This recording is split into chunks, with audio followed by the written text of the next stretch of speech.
নমস্কাৰ, মই আজি এই ভিডিঅ'টোত বৰ্তমান এক সমস্যা সৃষ্টি কৰা কৰোনা ভাইৰাছৰ কেইটামান অতি লাগতিয়াল তথ্যৰ বিষয়ে আলোচনা কৰিম। যিকেইটা তথ্যই বৰ্তমান সময়ত আমাক বহুতো সহায় কৰিব বুলি ভাবিছোঁ। কৰোনা বুলি আমি ভয় খাব নালাগে, কেৱল আমি সতৰ্ক হ'ব লাগে। এই ভিডিঅ'টোত আমি কি জানিমনো? আগৰ কৰোনা ভাইৰাছতকৈ এইবাৰ এই কৰোনা ভাইৰাছটো কিয় শক্তিশালী ইমান, আৰু ইয়াৰ কাৰণে যে বহুত মানুহৰ কিয় মৃত্যু হৈছে, আৰু এই কৰোনা হ'লে কি মানুহৰ মৃত্যু হ'বই নেকি? ভেকচিনটোৱে আমাক বাৰু এই ভাইৰাছৰ বিৰুদ্ধৰ পৰা সম্পূৰ্ণ ৰক্ষা কৰিব পাৰিবনে বাৰু? আকৌ আগৰ কৰোনা ভাইৰাছৰ শৰীৰত প্ৰৱেশ কৰিলে যিবিলাক লক্ষণ দেখা দিয়ে, এই নতুন কৰোনা ভাইৰাছটো শৰীৰত প্ৰৱেশ হ'লে লক্ষণবোৰ কিন্তু বেলেগ। কিনো লক্ষণবোৰ এইবিলাক?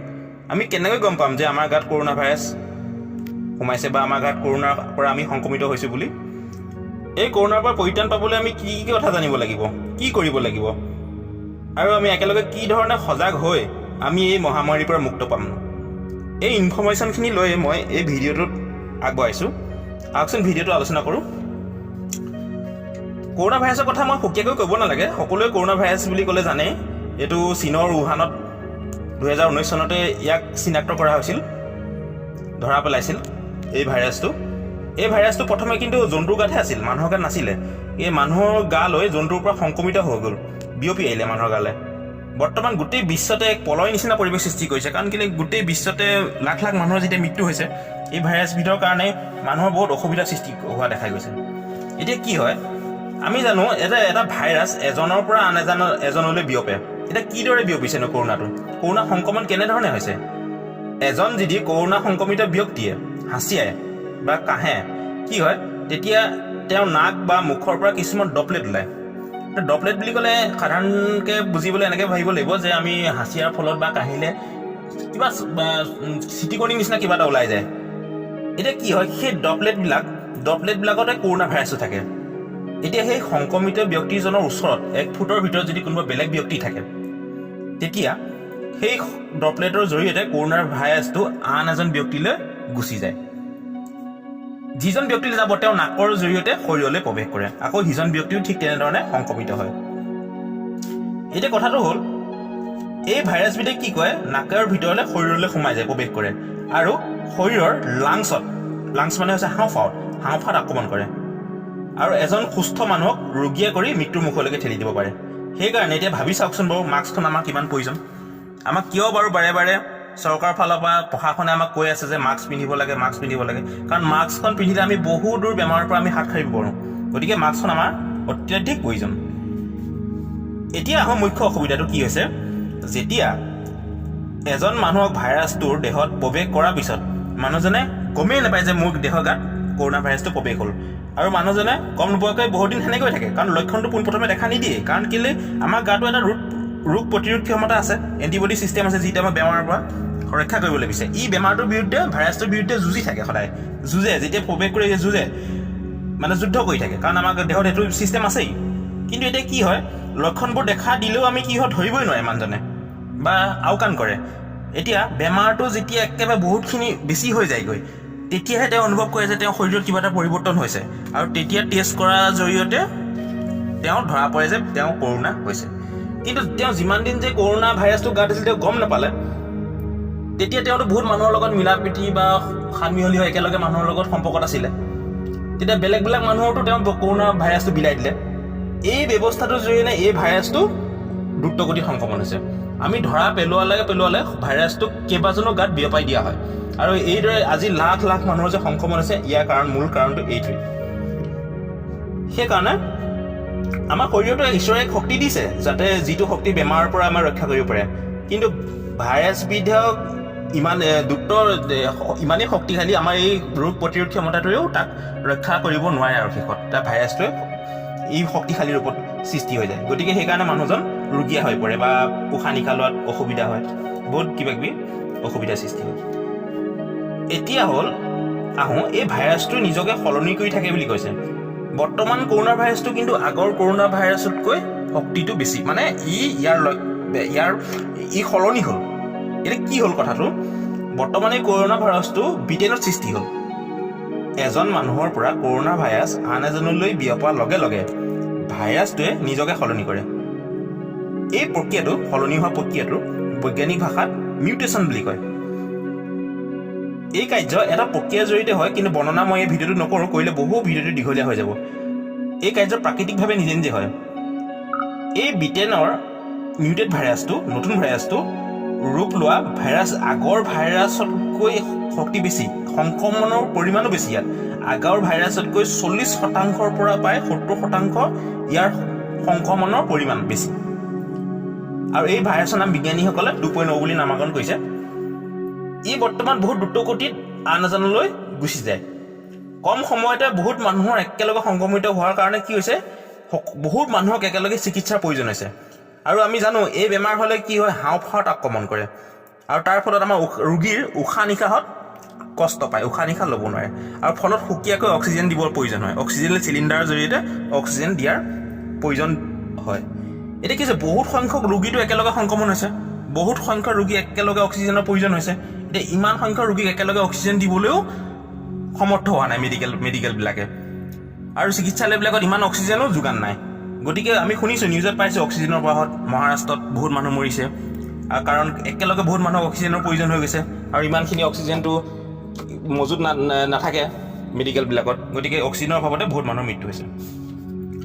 এতিয়া এই ভাইৰাছবিধ যে হ'লে কেনেকুৱা ধৰণৰ লক্ষণ হ'ব পাৰে, এই লক্ষণকেইটা অকণমান আলোচনা কৰোঁচোন। এই ভাইৰাছবিধ হ'লে পেটৰ বিষ হ'ব পাৰে, মানে ৰোগীসকলৰ হৈছে পেটৰ বিষ হৈছে।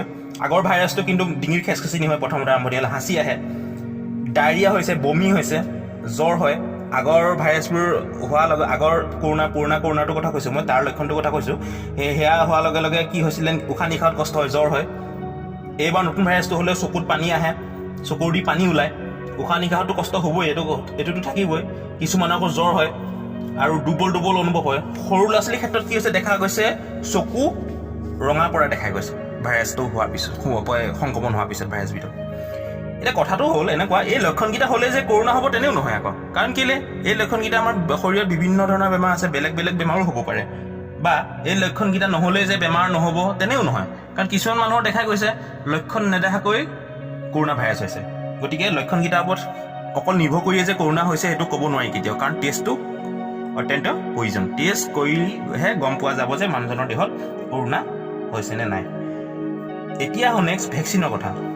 এতিয়া বিজ্ঞানীসকলেতো বহুত পৰীক্ষা নিৰীক্ষা, বহুত কষ্টৰ জৰিয়তে ভেকচিন সৃষ্টি কৰিছে। এই ভেকচিনে বাৰু আমাক ৰক্ষা কৰিব পাৰিবনে বেমাৰটোৰ পৰা? কি কৰিছে বিজ্ঞানীসকলে, ভৱিষ্যতৰ এই মিউটেড ভাৰ্চনটোৰ কথা চিন্তা কৰিয়ে ভেকচিন সৃষ্টি কৰিছে। আৰু শৰীৰটোক আমাক যিমান পাৰে এই কৰোণা ভাইৰাছৰ পৰা ৰক্ষা কৰিব পৰাকৈ ভেকচিন সৃষ্টি কৰিছে। ভেকচিন লোৱাটো অত্যন্ত প্ৰয়োজন, ভেকচিন ল'ব লাগে। কিন্তু এটা কথা আমি মনত ৰাখিব লাগিব যে ভেকচিন ল'লোঁ বুলি আমি সতৰ্ক থাকিব নালাগে তেনে নহয়। ভেকচিন লোৱাৰ পিছত আমাৰ কৰোণা নহয় আৰু এতিয়া আমাৰ একো চিন্তাৰ কাৰণ নাই, আমি মাস্ক মাৰিব নালাগে আৰু এতিয়া আমি য'ত ত'ত ঘূৰি ফুৰিম, সেইটো কেতিয়াও নহয়। কাৰণ মই আগতেও কৈছোঁ, এই কৰোণা ভাইৰাছটোৱে নিজকে সলনি কৰি থাকে, নিজকে মিউটেট কৰে। গতিকে সংক্ৰমণ হোৱাটো স্বাভাৱিক, সংক্ৰমণ হ'ব পাৰে। গতিকে আমি ভেকচিন ল'লোঁ বুলিয়ে যে সম্পূৰ্ণ চিন্তা নাই সেইটো নহয়। ভেকচিন ল'লে আমাক বহুত দূৰলৈকে সমস্যাটোৰ পৰা সমাধান কৰিব, বেমাৰটোৰ পৰা বহুত দূৰলৈকে ৰক্ষা কৰিব। কিন্তু সেইবুলি আমি সতৰ্ক থাকিব নালাগে তেনে নহয়, কিন্তু সেইটো কথা মনত ৰখাটো অতি প্ৰয়োজন। এতিয়া আহোঁ, ইয়াৰ পৰা আমি পৰিত্ৰাণ কিদৰে পাব পাৰিম ন কৰোণা ভাইৰাছৰ পৰা? এতিয়া আমি এটা কথা মনত ৰাখিব লাগিব, কৰোণা ভাইৰাছ যেতিয়া আমাৰ সমাজত আছেই, গোটেই চাৰিওফালে আছেই, যেনি তেনিতো ভাইৰাছটো আছেই, আমি ইয়াৰ লগতে বসবাস কৰিব লাগিব। উপায়টো নাই, কাৰণ ইয়াকতো আমি একেবাৰে নাইকিয়া কৰিব নোৱাৰোঁ। ভাইৰাছটো যেতিয়া একবাৰ সৃষ্টি হ'ল, মানুহৰ দেহত যেতিয়া সংক্ৰমণ হ'ল ইজনৰ পৰা আন এজনলৈ, ঠিক তেনেধৰণে এইটো মানুহৰ মাজত থাকিবই। এতিয়া আমি মুখ্য কথাটো কি কৰিব লাগিব, আমি নিজকে সংৰক্ষণ কৰিব লাগিব, কিদৰে আমি ৰক্ষা কৰিব লাগিব। কাৰণ ভাইৰাছটোৰ লগতে আমি বসবাস যেতিয়া কৰিব লাগিবই, ভাইৰাছটো যেতিয়া আছেই, আমি নিজকে কিছুমান সৰু সৰু নিয়ম মানি এই ভাইৰাছৰ পৰা আমাৰ শৰীৰটোক ৰক্ষা কৰিব লাগিব। আৰু এটা কথা আমি মনত ৰখাটো অতি প্ৰয়োজন, বাতৰি কাকতত খবৰবোৰ শুনি আমি আতংকিত হ'ব নালাগে। কাৰণ কেলৈ, মৃত্যু হৈছে মানুহৰ, মৃত্যু হোৱাটো স্বাভাৱিক, কাৰণ বেমাৰটো হৈছে যেতিয়া মৃত্যু হ'বই। আৰু মৃত্যু হ'ল বুলি আমিও ভয় খাই এনেকুৱা হ'ব নালাগে যে আমিও মৃত্যু হৈ যাব, এতিয়া আমাৰো এনেকুৱা হ'ব, অৱস্থা কি হ'ব। আমি নিজকে সতৰ্ক থাকিব লাগিব, আমি নিজে সজাগ হ'ব লাগিব, সকলোকে সজাগ কৰিব লাগিব। এই কথাটো মনত ৰখাটো অতি প্ৰয়োজন। আৰু এটা কথা মনত ৰখাটো আমি দৰকাৰ যে সমস্যা আছে যেতিয়া সমাধানো ওলাব। আমি জানো যিকোনো বস্তুৰে যেতিয়া সমস্যা এটা হয়, যেতিয়াই সমস্যা এটাৰ সমাধান থাকিবই, আৰু এদিন আমাৰ কৰোণা ভাইৰাছৰো সমাধান হ'বই। সেইটো আমি চিন্তা কৰিব নালাগে, আমাৰ হ'বই, সমস্যা হ'বই, সমস্যা হ'লে সমাধান হ'বই, সমাধান নিজে ওলাব। এতিয়া আমি সৰু সৰু কথা কিছুমান মনত ৰাখিব লাগিব, আমি সৰু সৰু কিছুমান কাৰ্য কৰিব লাগিব যিকেইটাৰ জৰিয়তে আমি নিজকে সংৰক্ষণ কৰিব পাৰোঁ, ৰক্ষা কৰিব পাৰোঁ। নিজকে ৰক্ষা কৰিবলৈ আমি সাধাৰণ কথাবিলাকৰ ভিতৰত যেনেধৰণে একেবাৰে সহজ কথা চবেই জানো, কিন্তু আমি আওকাণ কৰোঁ কথাবিলাক। মাস্ক পৰিধান কৰিব লাগে, মাস্ক পৰিধান নকৰাকৈ বাহিৰলৈ যাব নালাগে, আৰু বাহিৰলৈ গ'লে ঘনে ঘনে হাত ধুব লাগে, চাবোনেৰে হাত ধুব লাগে, পাৰিলে চেনিটাইজ কৰিব লাগে। এইবিলাক সাধাৰণ কথাকেইটা আমি মানি চলিলে বেমাৰটোৰ পৰা হাত সাৰিব। কিন্তু আমাৰ কিছুমান মানুহে এই সাধাৰণ কথাকেইটা নকৰাৰ কাৰণে সংক্ৰমণ সৃষ্টি হৈছে। আৰু নিজৰ গালৈ বেমাৰটো সেই অনাটো সৰু কথা, নিজেতো আনিছেই, বেলেগকো বহুত বিয়পাই দিছে। আৰু বহু নিৰ্দোষী মানুহ, বহুত একো নজনা নুশুনা মানুহৰ বেমাৰটোৰ কাৰণেই মৃত্যুমুখত সৃষ্টি হৈছে। বহুত কম বয়সীয়া মানুহ দেখিলে বহুত দুখ লগা, 35 বছৰ, 30 বছৰ, 40 বছৰ, এইবাৰ বহুত কম বয়সীয়া মানুহৰ মৃত্যু হৈছে। কাৰণ মানুহৰ অকল অসাৱধানতা। আমি সাৱধান থাকিব লাগিব, সজাগ হ'ব লাগিব, আমি নিজকে ৰক্ষা কৰিব লাগিব। কাৰণ এইবিধটো আমি নেদেখা বস্তু, চকুৰে দেখিলে এইটো বস্তু আদিত দেখি আহি থকা দেখা হ'লে আমিতো সতৰ্ক নিজেই হ'লে, কিন্তু আমি নেদেখা বস্তু এটাৰ কাৰণে সতৰ্ক হ'ব লগা হৈছে। কিমান অসুবিধা সৃষ্টি পৰিৱেশটো, কিমান আমি নিজে এটা কল্পনা কৰিব নোৱাৰা পৰিৱেশ। তাৰপিছত আমি কি কৰিব লাগে, অন্য মানুহৰ পৰা 2 ফুট আঁতৰত থাকিব লাগে। কাৰণ আমি কোনজন মানুহৰ ব্যক্তিগত ভাইৰাছ আছেতো আমি চকুৰে নেদেখোঁ, যেতিয়া কাৰ গাত আছে আমি নাজানো। গতিকে আমি বাহিৰলৈ লোৱাৰ লগে লগে প্ৰত্যেকজন ব্যক্তিৰ পৰা 2 ফুট আমি আঁতৰত থাকিব লাগে, যাতে ধৰি ল'ব লাগে, ভাবি ল'ব লাগিব যে এজনৰ গাত কৰোণা আছে। উপায় নাই, কাৰণ আমিতো চকুৰে গম নাপাওঁ, না দেখা যেতিয়া, থাকিবও পাৰে। গতিকে আঁতৰত থাকিব লাগে, কাৰণ যাতে মানুহজনৰ ওচৰত 2 ফুট আঁতৰত থাকিলে কেতিয়াও সংক্ৰমণ নহয় কেতিয়াও। আৰু আমি আহাৰ খাওঁতেও বৰ্তমান অকণমান সাৱধান হ'ব লাগে, চি ভিটামিনযুক্ত আহাৰ খাব লাগে, সুষম আহাৰ খাব লাগে। অকল যাতে মাছ মাংস কণী খালে হ'ব এনে নহয়, সেউজীয়া শাক পাচলি খাব পাৰোঁ, সতেজ ফল মূল খাব পাৰোঁ, বা সৰু সুৰা বিভিন্ন বাৰীত কিনাৰত পোৱা বন চব্জি খাব পাৰোঁ। এইবিলাক খালেও আমাৰ শৰীৰটো আমাৰ শৰীৰটো সুস্থ কৰি ৰাখিব লাগে। সুস্থ কৰি ৰাখিলে কি হ'ব, বেমাৰটো ৰোগ প্ৰতিৰোধ ক্ষমতাটো আমাৰ শক্তিশালী হৈ থাকিব, সহজে আমাৰ গাত বেমাৰে আক্ৰমণ কৰিব নোৱাৰে। সেইটো কাৰণে আমাৰ শৰীৰটো সুস্থ ৰাখিব লাগিব, সেই কথাখিনি মনত ৰাখিব লাগে।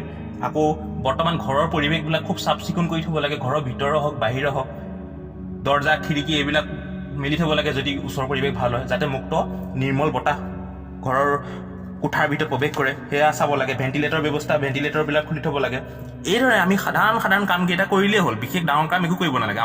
আমি যিখিনি কৰিব পৰা কাম, একেবাৰে সহজ কাম, সেইখিনি কৰি থাকিলেই সাধাৰণ সাৱধানতাখিনি অৱলম্বন কৰিলেই আমি বেমাৰৰ পৰা আমি ৰক্ষা কৰিব পাৰিম। আৰু বিশেষ প্ৰয়োজন নহ'লে ঘৰৰ পৰা যাব নালাগে, প্ৰয়োজন থাকিলেতো যাবই লাগিব। কাৰণ কেলৈ, সদায়তো আমি ঘৰৰ ভিতৰত সোমাই বহি থাকিব নোৱাৰোঁ।